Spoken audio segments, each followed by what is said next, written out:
What if everything you've been told about focus is not just wrong, but actually keeping you trapped in cycles of distraction and frustration? In the next few minutes, I'm going to share something that might sound impossible at first, but by the end, you'll understand why your scattered mind might actually be your greatest gift for developing the kind of unshakable focus that transforms everything. The people who effortlessly maintain laser-sharp focus know something that the rest of us are missing. It's not about eliminating all distractions. It's not about forcing your mind into submission with willpower. And it's definitely not what they teach in productivity courses or focus apps. What they understand is something ancient monasteries have known for centuries, something that turns the entire concept of focus on its head and makes what seems impossible suddenly inevitable. Stay with me, because this changes everything about how you approach not just concentration, but the very nature of mental clarity itself. Most of us have been approaching focus completely backwards, fighting against our natural mind instead of working with its deepest wisdom. But once you see what I'm about to show you, you'll never struggle with distraction the same way again. The focus trap everyone falls into. Have you ever noticed how the harder you try to focus, the more your mind seems to rebel? There's something happening beneath the surface that most of us miss because we're focused on fighting distractions instead of understanding what creates them. Picture this.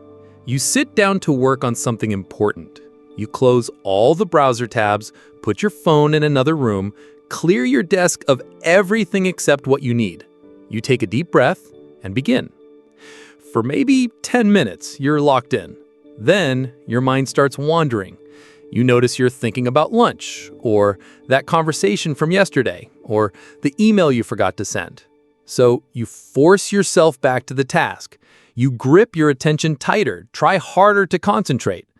But the harder you grip, the more your mind seems to slip away. It's like trying to hold water in your fist. The tighter you squeeze, the more it escapes between your fingers. You blame yourself. You think you lack discipline. You download another app, try another technique, search for the perfect productivity system. But nothing seems to work for long. The cycle continues. Brief moments of focus, followed by mental drift, frustration, and the exhausting effort of constantly pulling your attention back. Here's what's really happening. You're treating your mind like a wild horse that needs to be broken, when it's actually more like a river that needs to be understood and directed. You're trying to force focus instead of creating the conditions where focus arises naturally. I understand the struggle intimately. We live in a world designed to fragment our attention. Every device, every app, every notification system is engineered to capture and scatter our mental energy. We're swimming upstream against forces specifically designed to make sustained concentration nearly impossible. But what if the problem isn't your lack of willpower or your inability to resist distractions? What if the problem is how we've been taught to think about focus itself? Most of us are trying to achieve focus by adding more control, more force, more rigid systems. We're approaching it like a military operation, commanding our attention to stay in formation, disciplining our wandering thoughts, fighting against our natural mental rhythms. The truth is, this approach doesn't just fail, it actually makes focus harder to achieve. When you try to force your mind into submission, you create internal resistance. When you fight against mental movement, you amplify the very restlessness you're trying to eliminate. Think about a monk in deep meditation. Their focus isn't the result of forcing their mind to be still. It emerges from a profound understanding of how attention actually works, combined with practices that honor rather than fight against the mind's natural tendencies. What if true focus, the kind that feels effortless and sustainable, comes not from controlling your mind, but from understanding it so deeply that distraction becomes impossible? When was the last time you asked yourself, what am I actually trying to focus on? Is this something that genuinely engages my deepest interest, or something I think I should be focusing on? Am I fighting against my mind's natural wisdom or learning to work with it? These questions point towards something revolutionary, the possibility of focus that feels natural because it flows from understanding rather than force. The monk who changed everything. Let me tell you about Brother Thomas, a Benedictine monk I met during a retreat at a monastery in the mountains. What struck me wasn't his ability to sit in meditation for hours without moving, though that was impressive. It was how he brought the same quality of attention to chopping vegetables, copying manuscripts, and even casual conversation. "How do you maintain such focus?" I asked him during one of our walks through the monastery gardens. "Don't you ever get distracted?" He smiled in that gentle way monks do when they're about to share something profound. "I used to fight my thoughts constantly," he said. "I would sit in prayer trying to force my mind to be quiet, getting frustrated every time it wandered. I thought focus meant having no thoughts at all." "What changed?" I asked. "I learned to listen," he said simply. Instead of fighting my wandering mind, I began to understand what it was trying to tell me. Every distraction became information. Every mental drift revealed something important about what I truly needed. Brother Thomas explained that real focus isn't about eliminating thoughts or distractions. It's about developing such a clear relationship with your mind that you can choose what deserves your attention. When a thought arises, instead of pushing it away or getting lost in it, you acknowledge it with compassion and gently return to what matters. But here's what transformed everything for him. He realized that his mind's tendency to wander wasn't a flaw to be fixed, but intelligence to be understood. Sometimes his attention drifted because his body needed rest. Sometimes because his heart needed processing. Sometimes because his intuition was trying to guide him towards something important. He told me, "The mind is like water. You cannot make water stop moving. That would kill it. But you can create channels that guide its flow toward where it's needed most." Over the months that followed, Brother Thomas shared his approach. Instead of forcing his attention, he learned to create what he called magnetic focus, making his chosen object of attention so compelling, so aligned with his deeper purpose, that his mind naturally gravitated toward it. When he studied scripture, he didn't just read words. He brought his whole being into relationship with the text, asking how these ancient teachings could guide his life today. When he worked in the garden, he didn't just plant seeds. He experienced himself as part of the larger cycle of growth and renewal that connected him to all of creation. This reveals something profound. True focus isn't about narrowing your attention to exclude everything else. It's about engaging so completely with what matters that everything else naturally fades into the background. While most people try to achieve focus by restricting their awareness, true mastery comes from expanding your engagement so fully that distraction becomes irrelevant. Think of how a master craftsperson works. They're not fighting against distractions. They're so absorbed in their craft, so present to the nuances of their work, that the rest of the world naturally recedes. Their focus emerges from love, from fascination, from deep engagement rather than forced concentration. This is what Brother Thomas discovered and what monks have understood for centuries. Focus is not something you impose on your mind. It's something that emerges when you align your attention with what genuinely matters to you. The revolutionary understanding. Here's what transforms everything about focus. The secret isn't in controlling your mind. It's in understanding the deeper intelligence behind every distraction. Most people treat distractions like enemies to be defeated. But what if I told you that every wandering thought, every mental drift, every moment of lost focus contains valuable information about what you truly need? Your mind doesn't wander randomly. It moves toward what requires attention, sometimes physical needs, sometimes emotional processing, sometimes creative insights trying to emerge. When you fight against this natural intelligence, you're fighting against your own deeper wisdom. But here's the revolutionary part. When you learn to listen to your distractions instead of fighting them, they actually become allies in developing stronger focus. Each moment of drift becomes an opportunity to understand yourself more deeply and align your attention more authentically. This is why monks spend years developing what they call mindful awareness, not the ability to stop thoughts, but the capacity to observe them with such clarity that you can choose your response rather than being carried away automatically. True focus emerges from this kind of conscious relationship with your own mind. Instead of being at the mercy of every mental movement, you become the compassionate witness who can acknowledge distractions and gently redirect attention toward what serves your highest purpose. Think of it like this.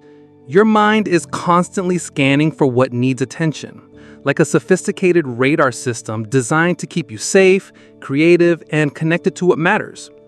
When you understand this scanning as intelligence rather than distraction, everything changes. You stop fighting against your mind and start working with its natural wisdom. You discovered that sustainable focus comes not from forcing attention into rigid containers, but from creating such compelling engagement with your chosen focus that your mind naturally wants to stay there. While most people exhaust themselves trying to control mental movement, true masters learn to direct mental energy toward what genuinely serves their deepest intentions.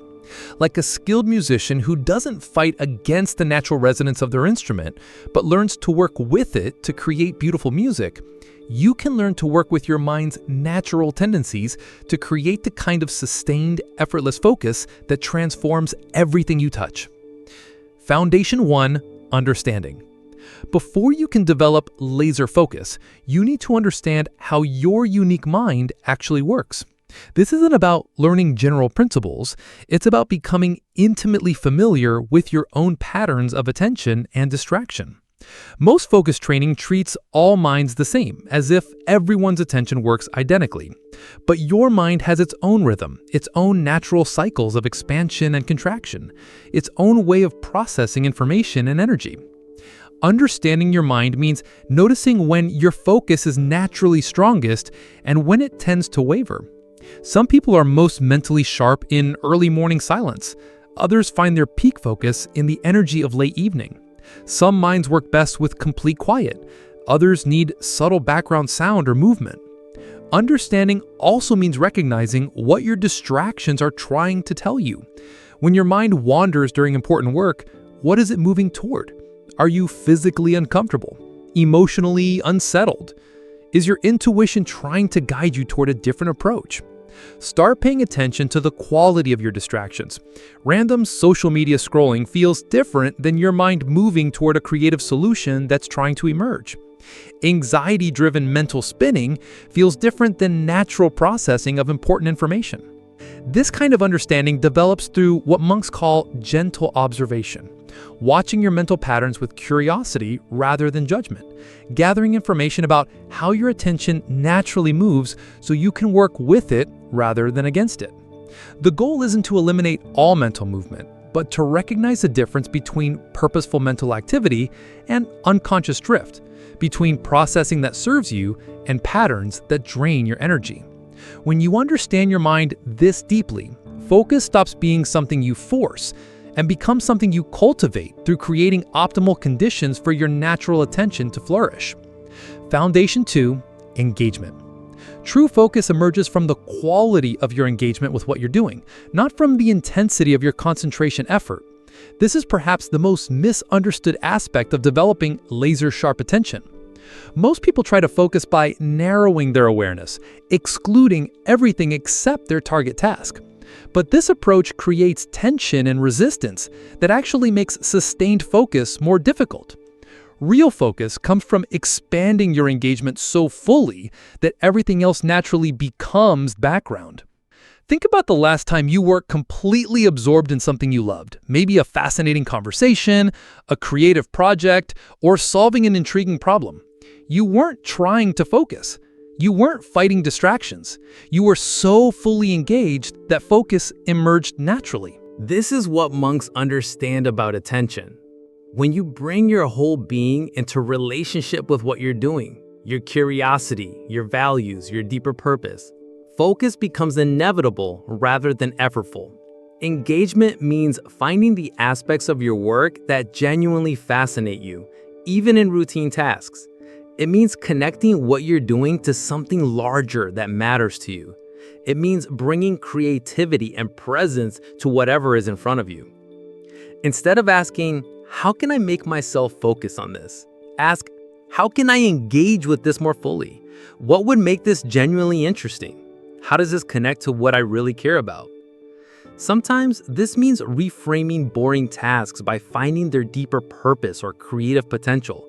Sometimes it means breaking large, overwhelming projects into smaller pieces that feel manageable and engaging. Sometimes it means changing your approach entirely to align with how you naturally work best. The key is discovering that focus isn't something you apply to activities from the outside. It's something that emerges from the inside when you find authentic ways to engage with what you're doing. When your engagement is genuine and complete, your mind naturally wants to stay present because it's receiving exactly the kind of stimulation and purpose it craves. Foundation 3, rhythm. Sustainable focus requires understanding and honoring your natural rhythms, rather than forcing yourself into artificial patterns that drain your energy and create resistance. Your attention has natural cycles, periods of peak clarity, followed by times when your mind needs to wander, process, and restore. Fighting against these rhythms is like trying to stay awake for days straight. You might succeed temporarily, but you'll ultimately burn out and perform worse than if you had worked with your natural patterns. Monks have always understood this. Their daily schedule includes periods of focused prayer and study, balanced with times for physical work, walking meditation, and rest. They know that trying to maintain peak focus constantly is neither sustainable nor optimal for deep work. Your rhythm might involve working in 90-minute focus sessions with conscious breaks. It might mean doing your most challenging mental work when your energy is naturally highest and saving routine tasks for when your focus is lower. It might include regular periods of physical movement or quiet reflection to reset your attention. Understanding rhythm also means recognizing seasonal and monthly patterns in your mental energy. Many people find their focus is different in winter versus summer or at different points in natural cycles. Instead of fighting these variations, you can plan your most important work during your peak periods and use lower energy times for restoration and preparation. This doesn't mean being lazy or disciplined. It means being smart about how you use your mental energy so you can sustain high performance over time rather than burning out in unsustainable sprints.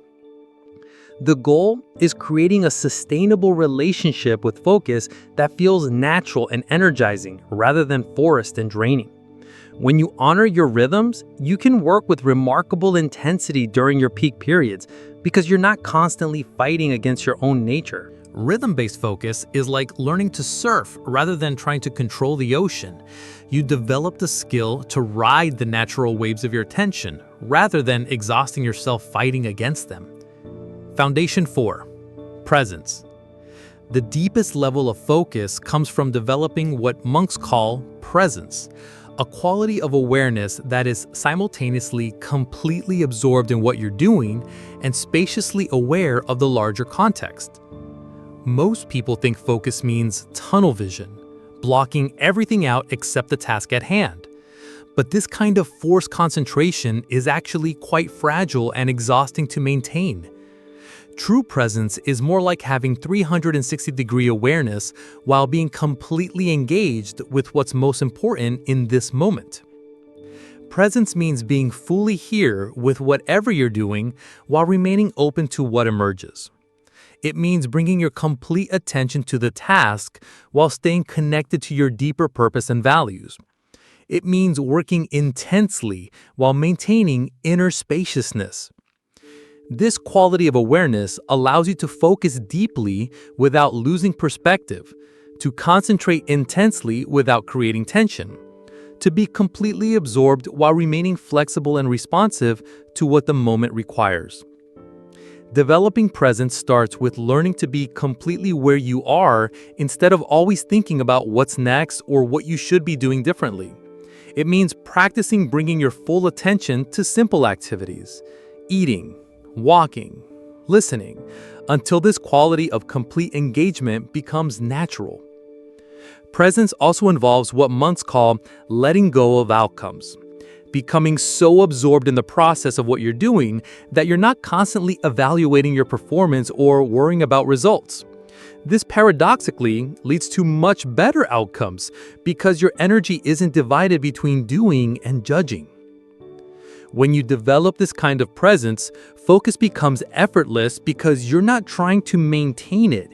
You're simply being completely present to what you're engaged with. Your attention naturally stays where it is because there's nowhere else you'd rather be. This is the deepest secret of monastic focus. It's not about controlling your mind or forcing concentration. It's about developing such complete presence to what you're doing that distraction becomes impossible because you're too absorbed in the richness of this moment to want to be anywhere else. The practice that changes everything. Now that you understand the foundations, here's how to develop the kind of laser focus that transforms not just your productivity, but your entire relationship with attention and awareness. The practice begins not with trying to focus, but with learning to notice. For the next week, simply observe your patterns of attention without trying to change anything. Notice when focus comes easily and when it feels difficult. Notice what kinds of distractions pull you away and what helps you naturally return to what matters. Pay particular attention to the moments when you become completely absorbed without effort, when you lose track of time because you're so engaged with what you're doing. What conditions created that natural focus? What was different about your internal state or external environment? This observation phase is crucial because it gives you data about how your unique mind works rather than trying to force yourself into someone else's system. You're learning to read your own attention like a skilled sailor learns to read wind patterns. After a week of observation, begin experimenting with creating conditions that support your natural focus patterns. If you noticed you focus best in quiet environments, prioritize finding or creating quiet spaces for important work. If you focus better with movement, experiment with walking meetings or standing desks. Start each focus work session by taking a moment to connect with why this work matters to you. Not just the practical reasons, but the deeper purpose it serves. How does completing this task align with your values?